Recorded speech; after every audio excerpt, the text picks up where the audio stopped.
as the victor. All right, to the NFL we go, where the Giants are in last place in the NFC East with just 3 wins. They fired head coach Brian Daboll after starting 2-8, and it has not gotten much better. There were some highlights, especially from some young players, including Abdul Carter, Cam Scatterboom, and most notably quarterback Jaxson Dart. Dart has found success on the ground this season, rushing for 9 touchdowns, the second most by a rookie quarterback since the start of 1950. However, Dart has had issues with concussions. This season, he ranks last among 25 quarterbacks with at least 10 starts in passing yards and with passing touchdowns. So with that in mind, the Giants are going to have a high pick in this year's draft. It won't be the number 1 pick, most likely. That'll be the Raiders. But do you think, Mike T., that the Giants should use that high pick they get to draft a quarterback? Well, they absolutely should go through the process. And if it came down to Jaxson Dart or Fernando Mendoza, which is unlikely, I would definitely go with Mendoza. Look, I actually like Jaxson Dart. I think he's going to be a good player. But when you look at the body of work, right now, amongst all quarterbacks, he's 26 in completion percentage. We talked about the concussions. We know about that. And I look at a guy like Fernando Mendoza. I see Matt Ryan. I see somebody that has lifted his teammates to historic, as you well know as an IU grad, historic achievements. And you look at that Ohio State game, and he checked every box, in my opinion, when he gets rocked on the first play, and in the biggest moments, he makes the best throws. And much the way the LA Rams gave Jared Goff $110 million guaranteed, and 15 months later, Sean McVay said, you know what, there's a better opportunity. Let's trade for Matt Stafford. I think that's what great organizations do. They're opportunistic. And if they go through the process and they agree with me that over the next 5 to 10 years, Mendoza has a higher upside than Dart, you could trade Jaxson Dart probably for a first-round pick. But you just can't sit there and indiscriminately say, well, we have our quarterback, because, and we haven't even gotten to Dante Moore, but just Mendoza alone may have more upside than Dart. All right, so Mike T., I don't like the comparison to Matthew Stafford and Jared Goff, because Matthew Stafford was a well-established quarterback when they made that trade. But it's the point of when an opportunity comes along, you need to pivot. Well, the opportunity was when they also moved up in the draft last year and drafted Jaxson Dart. And what Jaxson Dart has showed us this season is that he can play in this league. I also like the simple fact, even though you're going to have to get a coach in there and tell him, hey, man, you can't be, bullheaded and taking these hits like this. But I love a quarterback that can extend plays and play 11-on-11 football. That's not Fernando Mendoza. Jaxson Dart has shown us. So now we're talking about a player that you drafted in the first round, that you moved back in the first round to get, and you're banking on somebody who, yes, even though he's won a Heisman Trophy and he's phenomenal in college at Indiana, he has not played an NFL snap. So I don't know if I can bank on somebody flipping a coin versus someone I know right now has had success with our football team. That would be Josh Rosen, right? Josh Rosen and Kyler Murray were back-to-back. Josh Rosen and Kyler Murray were back-to-back.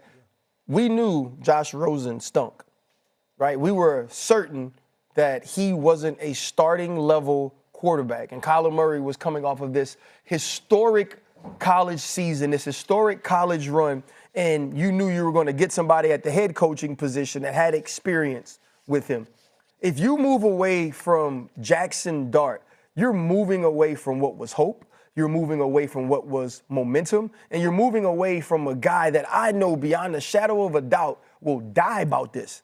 And I think there's something to that. I think there's something to a player getting on the field and you feeling like we have a chance to be significant because he's here.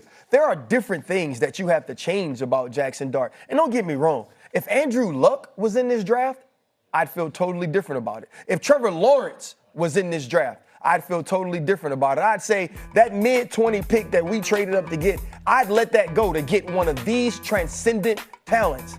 But Fernando Mendoza, don't get me wrong, I think he's a great player, but he's not a for sure, right? A guy like Dante Moore, not a for sure. Ty Simpson, not a for sure. I don't believe you pass up on the upside Jaxson Dart showed you for something that you aren't certain about, the way you spoke about Matthew Stafford. Now, we know that they're going to be looking for a new head coach. Front office seems like it's intact, I guess, with Joe Schoen making the call. Do you get first-round picks in back-to-back years on quarterbacks? Is that realistic that they'd be able to pull that off? Yeah, again, Corey, it may not be happen every day. As RC mentioned, it was 18 and 19 last time it happened, but it really stands for the proposition, like, we got to do what's best. It's not about protecting my draft choice. It's what's best for our franchise. I like Jaxson Dart. I want to be clear. I think he is a solid B.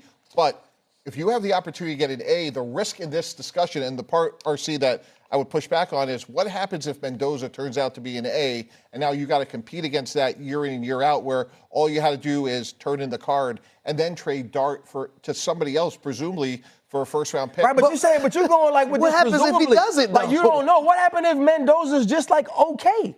Right, like how good does Mendoza have to be to make you regret not doing that? Or how bad does Jaxson Dart have to be? Is it if Jaxson Dart gets hurt, which is something you can't predict, now you got to be like, oh, he got hurt and we didn't get Mendoza. I think the difficult part about this is you have to do your evaluation. And maybe it's an evaluation like, oh, hey, we have Kirk Cousins, but we really like Michael Penix Jr., so we're going to draft him. Maybe it's an evaluation of we just traded for Matt Flynn, or we just signed Matt Flynn, but we really like Russell Wilson in the 3rd round. But to go back-to-back first-rounders, if you get that guy, he has to end up being an A, whereas you're saying if you pass up on him and he becomes an A, you regret it. All right, we'll leave this one here because when we come back, someone's got to take. We've got a huge game Saturday that will decide who wins the NFC South as long as the Falcons also lose to the Saints. Tampa Bay and Carolina battle it out in the Sunshine State.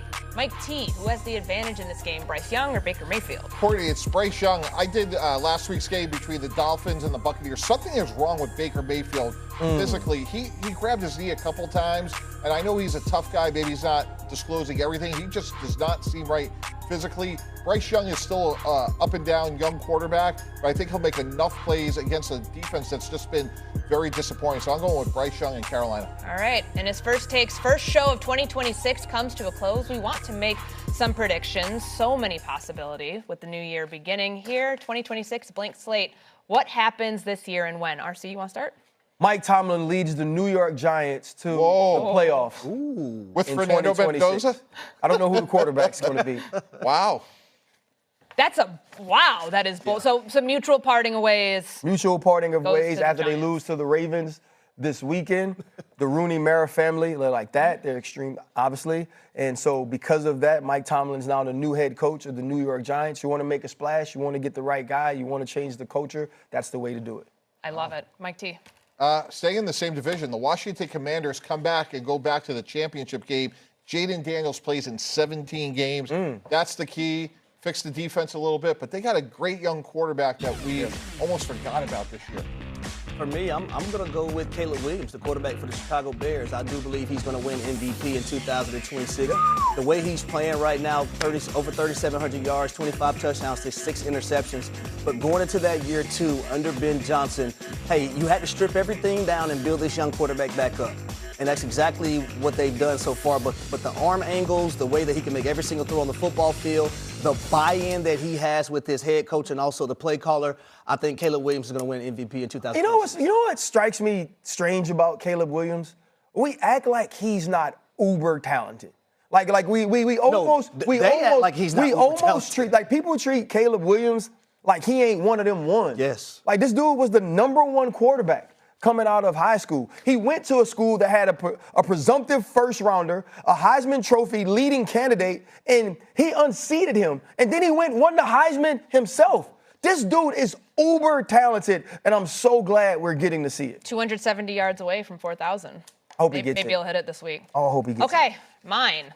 In 2026, Indiana will win a national championship in football. Ooh, like a couple weeks?